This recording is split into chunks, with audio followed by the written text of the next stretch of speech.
Hello friends, எல்லோரும் எப்படி இருக்கீங்க? நான் ரொம்பவே நல்லா இருக்கேன். இன்றைக்கி நம்ம ஒரு ஃப்ரைடே விலாக் தாங்க பார்க்க போகிறோம். அன்றைக்கி ஃப்ரைடே மட்டும் இல்லைங்க, அன்றைக்கி தான் வந்து எலெக்ஷன் டே. அன்றைக்கி நம்ம ஓட்டு போட வேற போகணும். நம்ம கடமையை நம்ம கரெக்டாக செய்யணும். அன்றைக்கி காலையிலே எழுந்திரிச்சு கடகடன்னு ஃப்ரெஷ்ஷப் ஆகிட்டு முதல் வேலையாக பால் வச்சுட்டேன். அன்றைக்கி டேவை ஸ்டார்ட் பண்ணும்போது எப்பவும் போல் நான் ஒரு பிளான் பண்ணி ஸ்டார்ட் பண்ணேன். அப்படி தான் வந்து நடந்தது. ஆனால் போக போக பார்த்திங்கன்னா அப்படியே பிளான் சேஞ்ச் ஆகிடுச்சு. அது என்னன்றது உங்களுக்கு போக போக தெரியும். பார்க்கலாம் வாங்க. எந்திரிச்சு வந்த உடனே முதல் வேலையாக ஃப்ரெஷ்ஷப் ஆகிட்டு இந்த எல்லா கதவையும் வந்து திறந்து விடுறது தான் என்னோடய முதல் வேலை. கதவு மட்டும் இல்லை, விண்டோஸ் அப்புறம் மேலே இருக்கிற டோர் எல்லாமே வந்து திறந்து விட்டுருவேன். ஏன்னா வெளியே வரும்போது பார்த்திங்கன்னா அவ்வளோ சூடாக இருக்கும் வீடு. இப்போ ஸ்கூல் வேறு இல்லை இல்லையா, அதனால் நார்மல் டேவாக இருந்திருந்தால் கொஞ்சம் லேட்டாக தான் எழுந்திரிச்சிருப்பேன். அன்றைக்கி வெள்ளிக்கிழமைன்றதுனால கொஞ்சம் சீக்கிரமாகவே எழுந்திரிச்சிட்டேன்.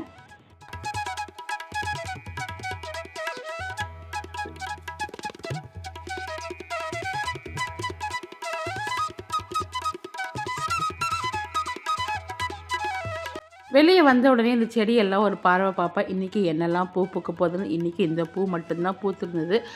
வெள்ளை செம்பருத்தி எப்படியாவது ஒரு பூவாவது பூத்துரும். இன்றைக்கி ஒன்று கூட இல்லை. செடிக்கு தண்ணியும் இந்த ஈவினிங் தான் ஊற்றிருந்தேன். அதனால் ஈரமாக தான் இருந்தது. அதனால் காலையில் வேறு வேலை அதிகமாக இருக்கும் இல்லையா, அதனால தான் முன்னாடியே பிளான் பண்ணி ஈவினிங்கே ஊற்றிட்டேன். இப்போ வாசல் தெளித்து கோலம் போட்டுட்டு பால் வச்சுருந்தேன், அதையும் போய் வந்து பசங்களுக்கு எடுத்து கொடுத்துட்டு நானும் டீ வச்சு குடிச்சிட்டேன்.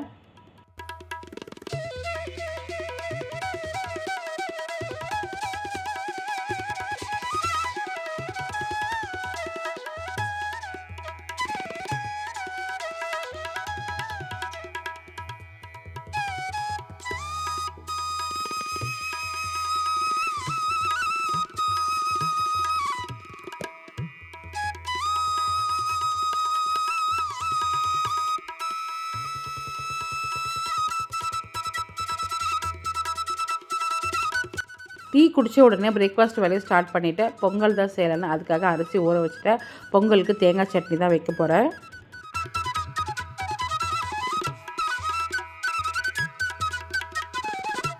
கடகடன் சட்னியை ரெடி பண்ணிக்கிட்டேன். நான் எப்போவே பொங்கலுக்கு சாம்பார் தான் வைப்பேன். பசங்களுக்குமே அதுதான் ரொம்ப பிடிக்கும். அன்றைக்கி கத்திரிக்காய் இல்லாததுனால தேங்காய் சட்னி தான் வச்சுருந்தேன். எனக்கு எப்போவுமே தேங்காய் சட்னி காரமாக இருந்தால் தாங்க பிடிக்கும். எனக்கு மட்டும் இல்லை, பசங்களுக்குமே அப்படி தான் பிடிக்கும். பொங்கலுக்கு மட்டும் இல்லை, இட்லி தோசை எதுக்காக இருந்தாலுமே நல்லா காரமாக தான் வைப்பேன். அன்றைக்கும் அந்த மாதிரி தான் வச்சுருந்தேன்.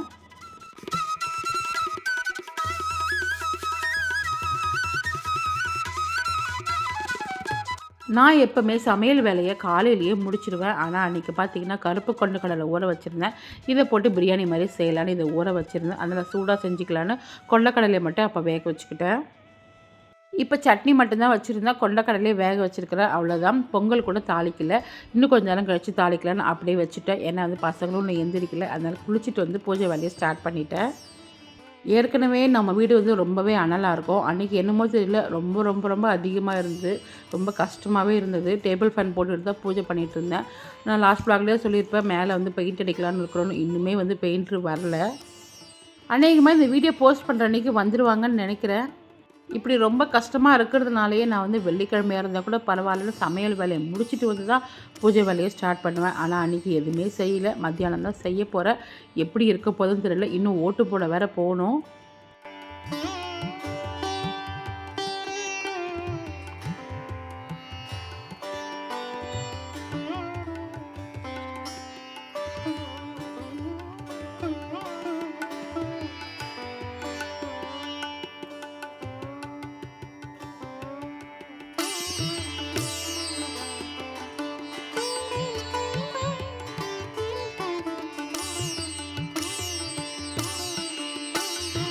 பூஜை வேலையை முடிச்சாச்சு. இன்னும் பூ வச்சு விளக்குக்கெலாம் எண்ணெய் போட்டு திரி போடணும். அதுக்குள்ளே அம்மா வந்து வேப்பிலையை பறித்து எடுத்து கொடுத்துட்டாங்க. வெள்ளிக்கிழமைனா அம்மா வந்து வேப்பிலையை பறித்து கொண்டு வந்து கொடுத்துருவாங்க. இது பார்த்திங்கன்னா நம்ம செடியில் பூத்தது. 3 நாள் பூத்த பூவை அப்படியே கட்டி கட்டி சேர்த்து வச்சுருக்கிறேன். நம்ம கடையில் வாங்கினா கூட இவ்வளோ வாசனையாக இருக்காது. நம்ம செடியில் ஃப்ரெஷ்ஷாக பறிச்சதுனால அவ்வளோ வாசனையாக இருக்கும். அதனால் எல்லா பூவும் சாமிக்கு வச்சுட்டேன். பூஜையிலுமே பார்த்திங்கன்னா அவ்வளோ வாசனையாக இருக்கும். சாமந்தி இருந்தது, அதையும் வந்து வச்சு விட்டாச்சு. சாமந்தி இப்போ விலை அதிகமாக இருக்கிறதால கொஞ்சமாக தான் வாங்கிட்டு வருவாங்க. இல்லைனா வந்து நிறைய பூ வச்சுருப்பேன். பூஜை ரூமில் கொஞ்சமாக தான் வச்சுருந்தேன். இப்போ பூ மட்டும் வச்சுட்டு விளக்குக்கெலாம் இன்னும் எண்ணெய் போட்டு திரி போடலை. 9 மணி ஆகிட்டதுனால போய் பொங்கல் மட்டும் தாளிச்சிட்டு வந்துட்டேன்.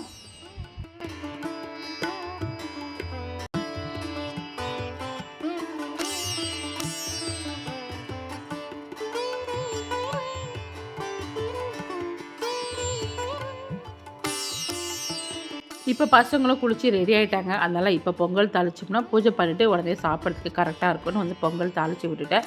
சட்னி ஆல்ரெடி ரெடியாக இருக்குது. சன்னா வேறு வேக வச்சுருந்தோம், அதுவும் ரெடியாக இருக்குது. பொங்கல் தாளித்து விட்டாச்சு.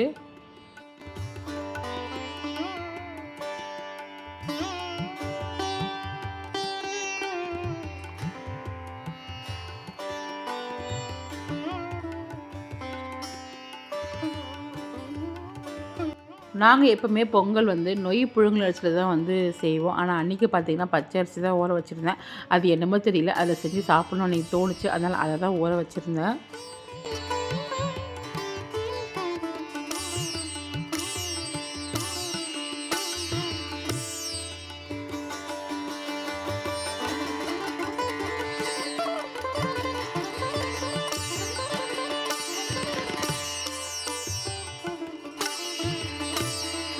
பொங்கல் தாளித்து விட்டுட்டு விளக்குக்கெல்லாம் எண்ணெய் போட்டு திரி போட்டுட்டு பூஜையும் பண்ணியாச்சு.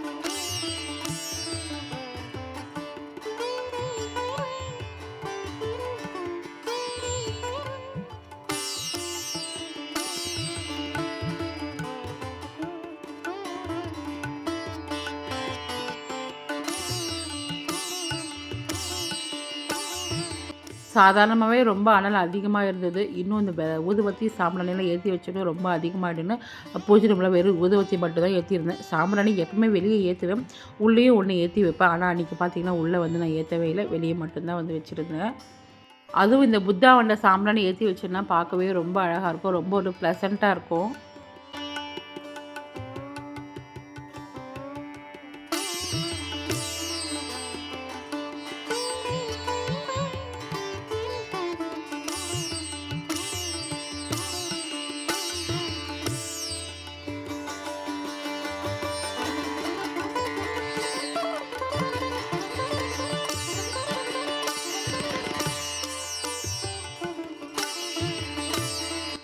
கடகடன் வேலையை முடித்து கற்பூரம் ஏற்றி பூஜையும் பண்ணியாச்சு. அது என்னமோ தெரியலைங்க, வரிசையாக 3 விலாகாக பார்த்திங்கன்னா பூஜை பாடுற விலாகாக தான் அமைஞ்சிருச்சு. ஒன்று வந்து தமிழ் புத்தாண்டு விலாக், அடுத்தது அமாவாசை விலாக், இப்போ வந்து ஃப்ரைடே விலாக். என்னமோ தெரியல, வரிசையாக வந்து பூஜையாகவே வந்துருச்சு. சாமி கும்பிட்டுட்டு அப்பாடான்னு டேபிள் ஃபேன் போட்டுட்டு வந்து உட்காந்தாச்சு. ஒன்றுமே முடியல. என்னடா இன்றைக்கி சமையல் வேறு பண்ணலை, இப்படி அதிகமாக இருக்கேன்னு ரொம்ப கவலையாக இருந்தது. இன்னும் ஓட்டு போட வேறு போகணும். அது போயிட்டு வந்துட்டு ரெஸ்ட் எடுத்துகிட்டு அதுக்கப்புறம் தான் சமையல் வேலையே பார்க்கணும். அப்பன்னு பார்த்து சுட சுட பொங்கல் வேறு ரெடி பண்ணியிருந்தேன். அதை உட்காந்து சாப்பிட கூட முடியல. அதுக்கப்புறம் என்ன பண்ணோம்னா ரூமில் எடுத்துகிட்டு போய் உட்காந்து சாப்பிட்டுட்டு இருந்தோம். இந்த பொங்கல் வெயிட்ரு ஆடுற டைமில் வெங்காயம் தக்காளிலாம் கட் பண்ணி வச்சுட்டேன். ஏன்னா சன்னா பிரியாணி செய்ய போகிறேன்னு சொல்லியிருந்தேன் இல்லையா, கட் பண்ணி ரெடி பண்ணி வச்சிட்டோம்னா அப்புறமா செய்யறதுக்கு கரெக்டாக இருக்கும்னு கட் பண்ணி வச்சுட்டேன். சாப்பிட்ட கையோடு கொஞ்ச நேரம் கூட உட்காரல, உடனே வந்து ஓட்டு போட கிளம்பியாச்சு. இங்கே பக்கமே தான், அதனால் வந்து வாக்கபிள் டிஸ்டன்ஸ் தான், அதனால் நடந்தே போயிட்டோம். அங்கே போய் அந்த அளவுக்கு வீடியோ எடுக்க முடியல. எனக்கு முன்னாடி பார்த்திங்கன்னா அம்மா போயிருந்தாங்க. ஆனால் அவங்களுக்கு வந்து வேறு பூத்து, அங்கே க்யூ அதிகமாக இருந்தது. ஆனால் நான் போடுற இடம் பார்த்திங்கன்னா க்யூவே இல்லை. போன உடனே அப்படியே ஓட்டு போட்டு உடனே வந்துட்டேன். இந்த வெயிலுக்கு காலையிலேருந்து அவ்வளோ வேலையை முடிச்சுட்டு கஷ்டப்பட்டு போனாலும் கூட்டமே இல்லாமல் டக்குன்னு வந்து நான் ஓட்டு போட்டுட்டு வந்துட்டேன். என்னோடய ஜனநாயக கடமையை நான் கரெக்டாக செஞ்சுட்டேன். இந்த சன்னா பிரியாணியை 1 மணிக்காக செஞ்சுக்கலான்னு அப்படியே உட்காந்துருந்தேன். ஆனால் இந்த பசங்க வந்து அப்படியே பிளானை வந்து மாற்றிட்டாங்க. ஏற்கனவே வெங்காயம் தக்காளி கட் பண்ணி வச்சுருக்கிறேன், ஆனால் மறுபடியும் இன்னும் கொஞ்சம் இங்கே கட் பண்ணி வச்சுருக்கேன் பாருங்கள். ஏன்னா இந்த பசங்க பண்ண வேலை தான். எங்களுக்கு சிக்கன் பிரியாணி தான் வேணும்னு ஒரே அடம் பண்ணாங்க. இல்லை டைம் ஆகிடுச்சு, இதுக்கப்புறம் யார் வாங்கிட்டு வந்து கொடுப்பாங்க, யாரும் வாங்கிட்டு வந்து கொடுக்க மாட்டாங்க, அதனால் வேண்டான்னு சொன்னால் கேட்க வேறு நாங்கள் போய் வாங்கிட்டு வரோம் அப்படின்னு வந்து பிளான் பண்ணியிருந்தாங்க. ஐயோ வேண்டவே வேண்டாம், இது வரைக்கும் அந்த மாதிரி போனதே கிடையாது. அதனால் வேண்டான்னு சொன்னால் இல்லை கேட்கவே இல்லை. சரி ஓகே, நீ உங்கள் அப்பா கிட்ட பர்மிஷன் கேட்டுக்க, அப்புறமா நீங்கள் போங்க அப்படின்னு சொல்லிட்டோன்னே அதுக்கப்புறம் அவங்க அப்பா கிட்டலாம் பர்மிஷன் கேட்டுட்டு என்னோடய பொண்ணும் எங்கள் அண்ணா பையனும் சேர்ந்து போயிட்டு வாங்கிட்டு வந்திருந்தாங்க. அவங்களுக்கு ஒரே சந்தோஷம். ஏன்னா நாங்கள் போய் முதல்ல வந்து தனியாக போய் வந்து வாங்கிட்டு வந்தது அவங்களுக்கு ரொம்பவே சந்தோஷமாக இருந்தது. கூடவே வந்து கரும்பு ஜூஸும் வாங்கிட்டு வந்திருந்தாங்க. இது ஒரு புது எக்ஸ்பீரியன்ஸாக இருந்தது. இதுவரைக்கும் எப்போவுமே நான் இந்த டைமுக்கெல்லாம் நான் பிரியாணி செஞ்சதே கிடையாது. இதுக்கப்புறம் வாங்கிட்டு வந்ததுக்கப்புறமா பிரியாணி செஞ்சு மணி 2:30 மணிக்கு மேலே சாப்பிட்டோம். அங்கே அண்ணி வேறு சமையல் பண்ண ஸ்டார்ட் பண்ணிட்டாங்க. ஓகே, அண்ணா, அண்ணி, அப்பா 3 பேர் மட்டும் அங்கேயே சாப்பிட்டுக்கிட்டாங்க. அம்மாவை இங்கேயே வர சொல்லிட்டோம். நாங்கள் மட்டும் செஞ்சு சாப்பிட்டோம். இது ஒரு பக்கம் இருந்தால் இங்கே வந்து பெரிய பொண்ணு என்ன பண்ணால்னா, நான் தான் சமைப்பேன்னு அவள் வந்து மிக்ஸ் பண்ணிகிட்டு இருந்தா எல்லாத்தையும். பாருங்க, அவங்க முகத்தை பார்த்தாலே தெரியும் அவங்க வாங்கிட்டு வந்ததால எவ்வளோ சந்தோஷமாக இருக்கிறாங்கன்னு. போய் 2 பேரையும் முதல்ல வந்து ஃபேஸ் வாஷ் பண்ண சொன்னேன். அவ்வளோ கருப்பாக இருந்தாங்க. கொஞ்சம் நேரம் வெயிலில் போயிட்டு வந்தது அந்த ஃபேஸே மாறிப்போச்சு. இவங்க 2 பேரும் ஒரு பக்கம் அலப்பறை பண்ணா, இவ வேற ஒரு பக்கம் அலப்பறை பண்ணிகிட்டு இருந்தா. நான் தான் வந்து எல்லாத்தையும் செய்வேன் அப்படின்னு சொல்லிட்டு. ஆனால் செய்யும்போது சொல்கிறேன், ஈஸியாக தான் இருக்குது, பரவாயில்ல அப்படின்னு சொல்லிட்டு இருந்தேன். நானும் சொன்னேன், வெஜிடேரியன் சமைக்கிறத விட நான்வெஜ் சமைக்கிறது ரொம்பவே ஈஸி. என்ன ஒன்று, கரெக்டான அளவு தெரியணும். அதே மாதிரி அந்த வதக்கிற விதங்கள்லாம் வந்து கரெக்டாக இருக்கணும். அதெல்லாம் கரெக்டாக செஞ்சோம்னா சூப்பராக வரும். அந்த சிக்கன் போட்டு எல்லாத்தையும் மிக்ஸ் பண்ணுற வரைக்கும் பண்ணிகிட்டு இருந்தேன். என்னை எதையுமே போட விடலை. போடுற வரைக்கும் அவளே எல்லாத்தையும் போட்டுட்டா. அதுக்கப்புறம் இந்த தண்ணி மெஷர் பண்ணி வைக்கிறது இதெல்லாம் வந்து நான் வந்து ரெடி பண்ணிட்டேன். பசங்களை எப்பயாவது இந்த மாதிரி சமையல் செய்ய விட்டோம்னா தான் வந்து அவங்களுக்கு வந்து அந்த சமையலை பற்றி தெரியும். அப்புறம் அந்த செய்யணுன்ற இன்ட்ரெஸ்ட் வரும். அதுக்காகவே அவங்க கேட்கும்போது நான் விட்டுடுவேன். அதே மாதிரி ஏதாவது அவங்க செய்யலைன்னு சொன்னாங்கன்னா கம்முன்னு விட்டுருவேன். கிச்சன் கொஞ்சம் மோசமாக தான் இருக்கும், இருந்தாலும் பரவாயில்லன்னு விட்டுருவேன். அதுக்கப்புறம் நான் போய் வந்து க்ளீன் பண்ணி விட்டுடுவேன். இதெல்லாம் வந்து நான் சொல்ல செஞ்சால் அவளுக்கு செய்ய தெரியாது. ஆனால் வந்து நூடுல்ஸ் செய்கிறது, அப்புறம் பாஸ்தா, இந்த மாதிரி ஒரு சில விஷயங்கள், அப்புறம் முட்டை செய்கிறது, இதெல்லாம் வந்து அவளே இது செஞ்சுடுவாள். அப்போ வந்து கிச்சன் கொஞ்சம் மோசமாக தான் இருக்கும். ஒரு டைம் வந்து அவளே க்ளீன் பண்ணுவா, ஒரு டைம் க்ளீன் பண்ணனாலும் நானும் எதுவும் கேட்க மாட்டேன். இது எல்லாத்தையும் போட வேண்டியதெல்லாம் போட்டு மிக்ஸ் பண்ணி விட்டுட்டு அவள் போயிட்டா. அவளுக்கு கொஞ்சம் ரிட்டர்ன் ஒர்க் இருந்தது, அதனால் போயிட்டா. அதுக்கப்புறம் நான் தண்ணி மெஷர் பண்ணி வச்சுட்டு அரிசியும் போட்டுட்டு தம் போட்டு எடுத்து வச்சுட்டேன். தயிர் பச்சடியும் ரெடி ஆகிடுச்சு. அந்த சன்னா வேக வச்சுருந்தோம் இல்லையா, அதை வந்து சூடு பண்ணி எடுத்து வச்சுட்டேன். ஏன்னா காலையிலேயே வேக வச்சது இல்லையா, கெட்டு போயிட்டுன்னு சூடு பண்ணி எடுத்து வச்சுட்டேன். தாளிக்கெல்லாம் எதுவும் பண்ணலை. இப்படி தாங்க நம்ம நினைக்கிறது ஒன்று, அது நடக்கிறது ஒன்றா இருக்கும். அன்றைக்கி இப்படி தான் நடக்கும் நாங்கள் எதிர்பார்க்கவே இல்லை. கொஞ்சம் கூட யோசனையே இல்லை. ஆனால் எல்லாமே வந்து மாறிடுச்சு. பசங்களுக்கும் பார்த்திங்கன்னா இது ஒரு மெமரபிளான டே. ஏன்னா வந்து அவங்க ஃபர்ஸ்ட் டைம் போய் சிக்கன் வாங்கிட்டு வந்திருந்தாங்க. அதனால் வந்து அவங்க ரொம்பவே ஹாப்பியாக இருந்தாங்க. அவங்க வாங்கிட்டு வந்த சிக்கனே நம்ம பிரியாணி சாப்பிட போகிறோம்னு சொல்லிட்டு ரொம்பவே சந்தோஷமாக இருந்தாங்க. இப்போ சூப்பராக நல்லா சுட சுட இந்த வெயிலுக்கு சிக்கன் பிரியாணி ரெடி ஆகிடுச்சு. மறுபடியும் எல்லோரும் ரூம்லேயே தான் போய் உட்காந்து சாப்பிட்டோம். சாப்பிட்டுட்டு அன்றைக்கி டே வந்து முடிச்சாச்சு. ஓகே ஃப்ரெண்ட்ஸ், இந்த விலாகோட எண்டுக்கு வந்துட்டோம். இந்த வீடியோ உங்களுக்கு ரொம்பவே பிடிச்சிருக்கும்னு நினைக்கிறேன். இனி வரப்போகிற வீடியோவில் ரொம்பவே இன்ட்ரெஸ்டிங்காக இருக்கும். கண்டிப்பாக மிஸ் பண்ணாமல் பாருங்கள். இந்த வீடியோ பிடிச்சிருந்தால் லைக் பண்ணுங்கள், ஷேர் பண்ணுங்கள், மறக்காமல் சப்ஸ்கிரைபும் பண்ணுங்கள். நெக்ஸ்ட் வீடியோவில் நான் உங்களை மீட் பண்ணுறேன். பாய்.